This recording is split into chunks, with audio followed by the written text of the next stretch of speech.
Hey, this is Writers Row. I'm DC Wright-Hammer, and I brought a very special guest on this episode. I'll let him introduce himself. Hi, Matthew Cesca, sci-fi and fantasy author.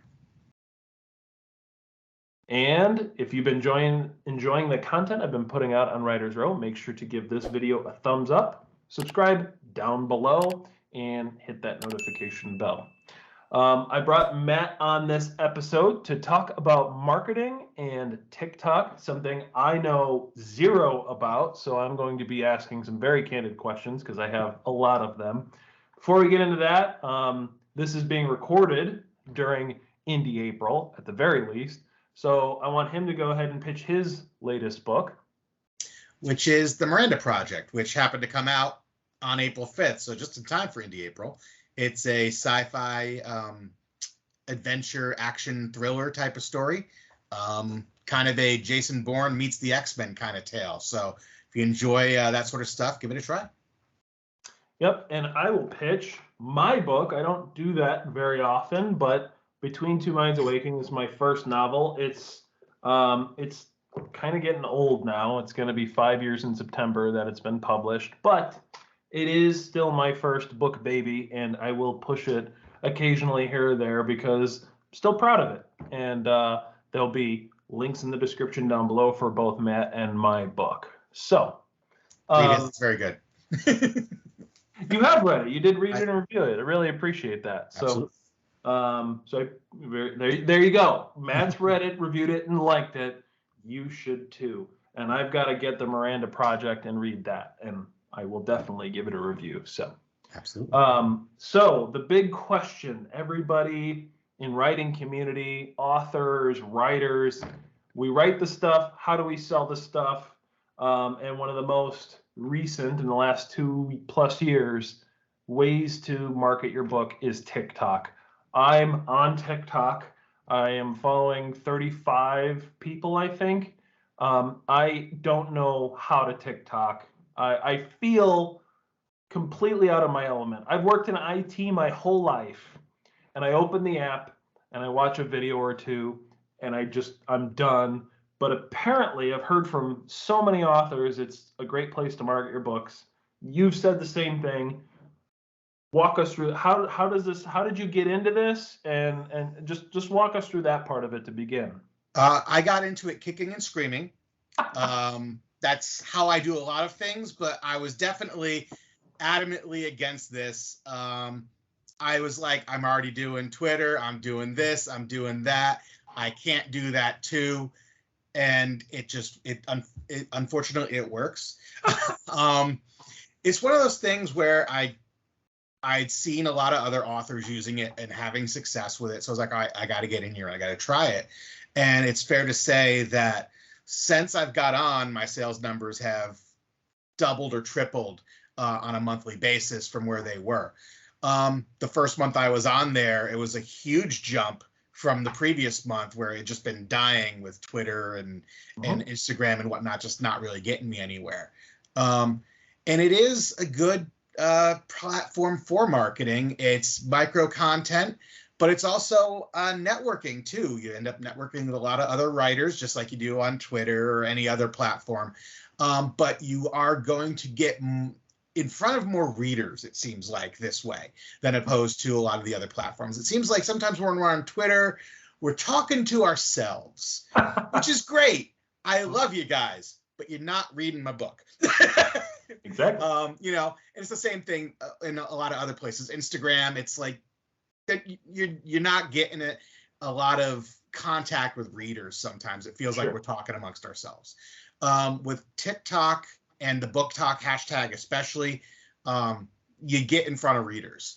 And I think that's a thing that makes a big difference, because that's our ultimate goal, is to get in front of people who will read our books. And then from there, it's just figuring out how to talk to them in a way that presents both you and your book in a light that makes them want to read it.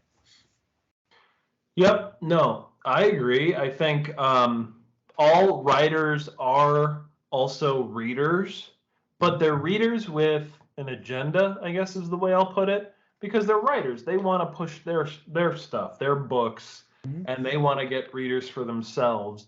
And so you've got to some extent competing interest in writing community and other places.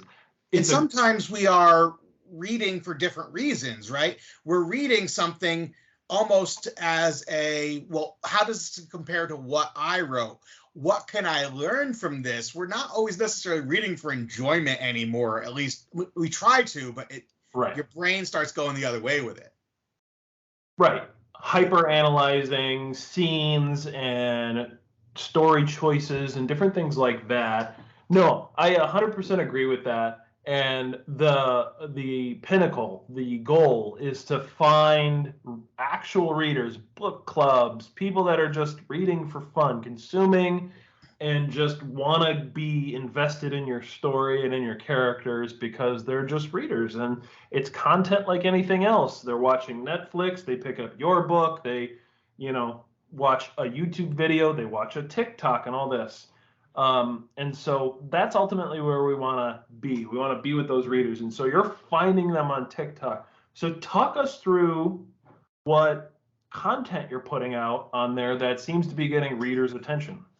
So what I find that works really well for me is counterintuitive to what you'll hear from some people. You'll hear people talk about jumping on trends. I don't do that. Okay. Because then if I see 7 videos with the same sound back to back, I'm going insane at that point. I'm not seeing anything anymore.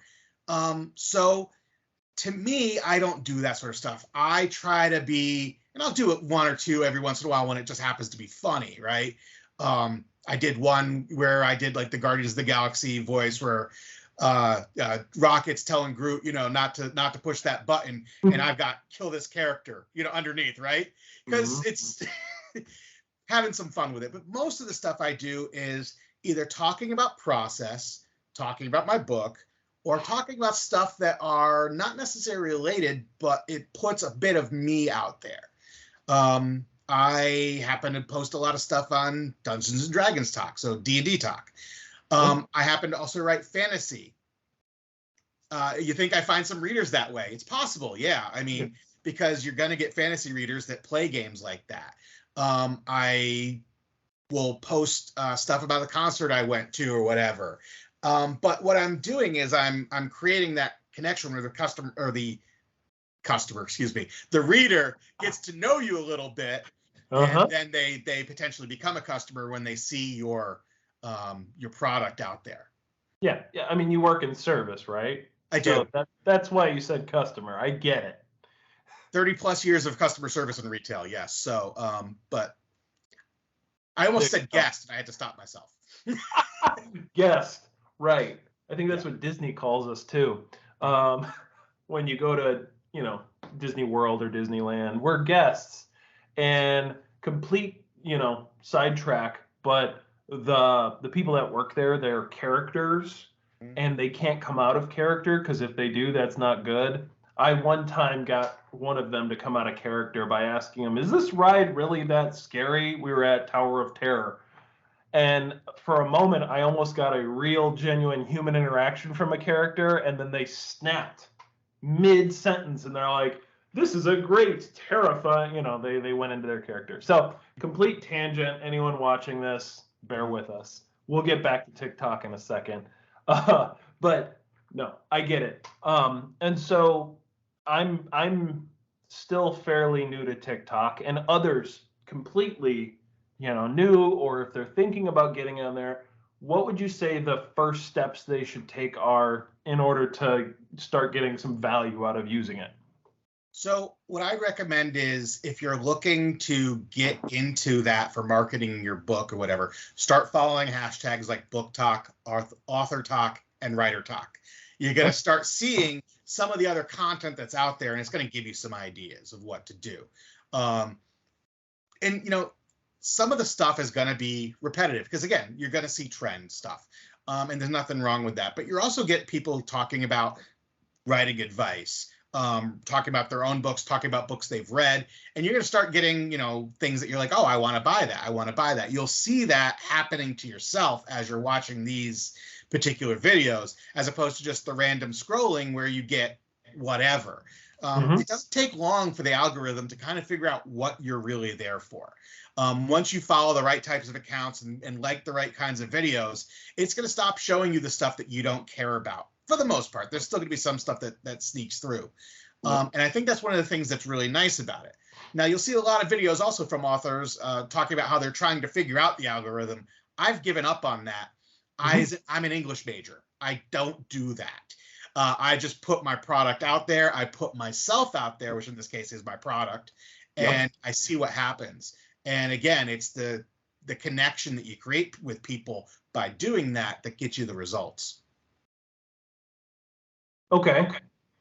So when you start out though, you're not following any read. So I guess I'm coming at it from like a Twitter perspective. Like Twitter is like, get a bunch of followers and then, you know, build a brand, and part of that brand is advertising your stuff.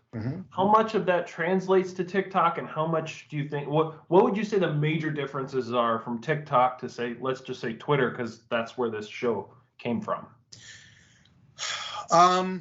You know, it is different in that, I mean, it is still micro communication, right? Because you're talking 140 characters versus 30 seconds, a minute, whatever. It's 280 now, 280 characters. Yeah, and then you get a whole thread, and you don't see anything beyond that first one. Right, it's true. Or if you're in your list, you see the 9th one in there, and you're like, I got to read all this, and I can't reply here because I'll look weird. Yes, exactly. Right. So it's a little different than that, obviously. In this, it really is just, it's the one video at a time. And as you're scrolling through, you may see that same person or you may not. It just kind of depends on who you're following and what content they're showing you. With me, because I started posting around the same time I started following people, most of my content was geared towards books, my books in particular, but books in general. So those are early on the content they started showing me, because they could see this is what I'm tagging in my own videos. This is what my interest is. One of my first videos actually it's funny, it was just the camera over here and me pretending to beta read my mother's romance novel and then just slamming my laptop shut when I get to a sex scene, right? So something like that where you can make people laugh a little bit, and now they're like, okay, I'm going to follow this person. And then they actually start to see your content more regularly because you made them laugh a couple of times. So it's a little bit different from, say, TikTok, where you're literally networking and you've got the people that do the follow for follow, or you're like, oh, this person's got writing community in their bio, so I'll follow them or whatever. It's a similar experience, but that's not, you don't come across people in that same way. It's a little bit more organic based on the videos that you're liking and the videos you're creating. Okay. And with Twitter, there is this back and forth interaction. Like, I will tweet this thing, someone will reply, they'll retweet this and that. Talk to me about sort of the dialogue that happens on TikTok. I know you can comment and things like that, but how much is like sharing and whatnot, and how does that work? So there's a whole feature in there where you can either duet a video where you're side by side, kind of like we are right now, and you can react to whatever is happening in the other video. You'll see plenty of those where it's like authors reacting to somebody's review of their book, where somebody's like, that's my book, and there's the other person's over here. And there's also stitching, where you take a portion of their video and then you reply to that in your own portion after that. And that's good for as well when you're talking about they're talking about a certain thing and you want to reply to that in a way that goes out to all of your followers, as opposed to just putting a comment on their video. Now, depending on your settings and what you're allowed to do based on how many followers you have, because it is tiered like that. The more followers you have, the more features open up. Wow. Okay. So like, I think it's at 1,000 followers, you can do 1-minute videos instead of 30 seconds or something like that. I've now gotten to the point where I can do 10-minute videos. I never will, but I can. That kind of defeats the whole purpose of micro content or whatever. Right. But yeah, so the more you do with it, the more stuff is going to open up for you. And then you can have fun with the filters and the tools and all that other stuff if you're into that sort of thing. I don't do a lot of that. More or less, I'm talking about my book, a friend's book, other books I'm reading. Yep. My mother and my aunt are authors. I talk about their books on there occasionally, stuff like that. Okay. And you found, like you said, you found success doing this, and should other authors going into this, should they assume success? I mean, I'm sure there's a lot of work that has to go into it before you actually see results. There is a lot of work that goes into it. And in fact, I found that when I first joined, my video count was, or my view count was higher than it is sometimes now, because when you're first brand new, they're like, here's a new person, and they throw you out there, right? And that's, of course, when you're still learning how to do this. So you don't really know what you're doing. But now I see, on average, a few hundred views per video, which is more than I'm probably seeing on Twitter, where I have 20,000 followers, but it just goes right past their feed. They never see me, right? Unless you're on a list of some sort. So with this, it's a little bit different in that regard, in that once you've kind of start creating content and get it out there, you're more likely to start getting in front of people. And I lost my thought somewhere in the middle of that. I don't know where it went. That's okay. So really what it comes down to is, yes, there's ways to kind of focus on your content, and you want to definitely plan to put work into it. Don't assume automatic success with it.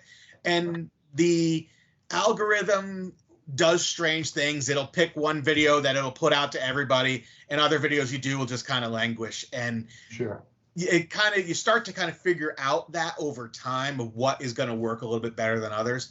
And you're still going to it's going to be hit and miss here and there, like any other content. Well, that's what I was going to say. On Writer's Row, I will put out a video. I will work really hard on a video that is like near and dear to me, and I'll get 30 views. And then I'll do an interview with like an author that people like, and 150 views.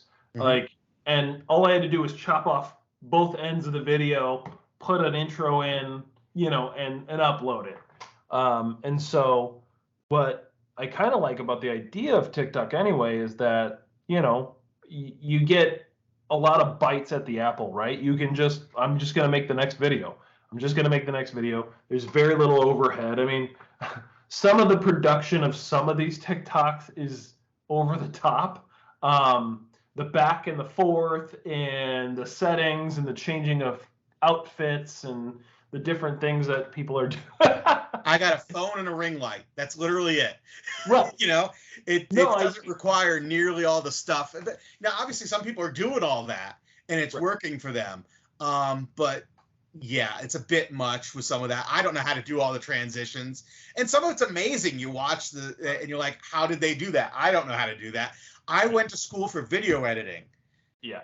But that was back when they had editing machines. So I don't understand some of that stuff that you do now, right? Because it's just different than what I learned. It was obsolete the minute I left college. But at the same time, you're going to have that content that just because you touch on a topic that people are talking about, sometimes it's going to spike. There was a whole series of videos that you would see, and it's usually female or women on there talking about how men don't write women well. And It's valid. I've read some awful stuff that men have written. So I did a video about how most of my main characters are women, and a little tongue in cheek, I was like, and how I do this, I write them like human beings. And it got like 24,000 views. Yep. And then, I had a huge month because of that, right? So it's also about following what's going on, paying attention to it, and commenting on the right things in the right way to get people to go, oh, okay, this person gets it, and I'm going to check them out. Well, on that note, with Twitter, there tends to be toxic elements that might crop up here or there, especially targeting some of the women that are on Twitter and some of the trans community and things like that. How is TikTok handling that, or how have you seen that kind of play out in TikTok? Not well. I don't think any of them handle it well. honestly. Okay. I don't think Got any it. of the social media networks handle that well. They are often more likely to ban somebody for saying a word like killing instead of, unaliving, than they are to ban actual hate speech. Got it. So you have to be a little bit careful about how you word things sometimes. Okay. And yeah, unfortunately, there's toxic communities in every social media platform. What I am finding about the algorithm that works very well is, though, that if I go to certain parts of the community and I like swipe right past those and I say, don't show me that again, I don't see that toxic garbage. Okay. So they do a good job from that regard of curating your experience to suit what you're looking for. Got it. Now, if you're one of the people that is looking for that, it is curated for you for sure. And that is obviously a problem in its own right. Got it. Okay. So, any parting words? Someone who's not on TikTok or floundering on TikTok, what would you say to that person to maybe use the platform in a better way? I think the first thing you'll find is kind of just that fear, that camera fear, of people will have. Just a reminder, you can edit anything you want. You don't have to stand there and just talk for 30 seconds straight. You can just do clips, whatever you got to do to get that out there. Because not everybody has a camera presence. You do this, so you have a camera presence. You're used to it. Right. I did media production in high school and college. I have that benefit of being not terrified in front of a camera the way some people are. So the biggest thing is just to remember that you're in control of the content. The content's not in control of you. You can determine what you want to put out. And if you need to break it up in such a way as to make it easier for you to get through it, no one's going to know. Yep. So don't be afraid to just actually go out there and do it. Very cool. Really appreciate you coming on, Matt. This has been eye-opening for me. I hope others have gotten something out of it. I appreciate everybody who's watched this long, and we will catch you all next time. Thanks.